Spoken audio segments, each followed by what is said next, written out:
Battlefield 2042 was a game that was released to audiences in November 2021 to less than stellar reviews. The game itself was filled with numerous bugs, inconsistencies in hit registration, poor server stability, and less than optimized maps. If you could think of launch issues a game could face, Battlefield 2042 had that and more. Launch was a disaster, not just from a technical standpoint, but in terms of features and missing content for the game itself. I mean, it's pretty bad when most reviews are the sentiment that people would have rather bought WinRAR than Battlefield.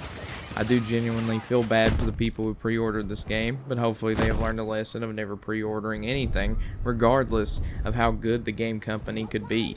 I mean, Valve has a pretty good track record for releasing good games, but if they launched a new title tomorrow, you bet your ass I would not pre-order it and wait for reviews. But as the old saying goes, those who wait shall be rewarded, and rewarded I have been. You see, in the current year of 2023, Battlefield 2042 is actually pretty fun. The game still has issues with the launcher, but that is no surprise when EA is attached to it. But other than a few hiccups here and there, the game is pretty damn fun. Blowing up buildings, exploring new maps, dogfighting jets in the sky while your ground troops duke it out over the objectives on foot. As someone who did not invest early into the game, I really enjoyed my time with 2042. I've only had one connection issue in over 10 hours of gameplay, and I got very lucky to never experience any of the login issues or update problems others have faced. So take this part of the video with a grain of salt. The gunplay seems completely serviceable, and the hit registration seems just fine from what I can tell. The controls for vehicles feel solid, the game runs extremely smooth, even on my less than ideal hardware. I think a lot of the issues Battlefield 2042 had on release has been addressed and fixed. Which brings me to my main issue. Why was the game not delayed? Alright, why was the game...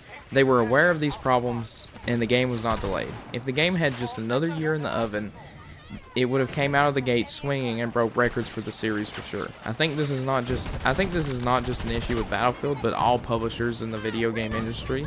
The launch is when your game will have the most attention possible, and it's when your game will be the most played, most viewed, and most criticized. The mentality of releasing games early, only to fix them later, is purposely handicapping your own player base.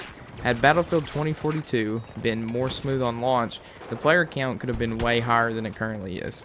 More players would have retained, and thus more money in the long term.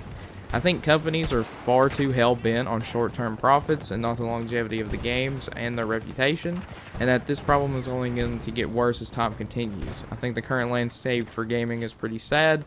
However, I do think there's plenty of diamonds in the rough, and maybe eventually the big companies will take so many losses they concede that they were wrong, and I'm hopeful that these types of issues will be fixed. But besides that rant, should you play Battlefield 2042 in 2023?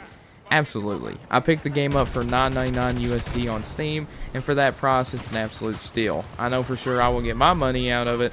In fact, I believe technically and realistically I already have. So go ahead and play it. It will certainly scratch that itch for longtime Battlefield fans, and it's cheap, and for the most part, it's stable and working. I've been Nate, and hopefully this has helped you decide on whether or not you want to play 2042 in 2023.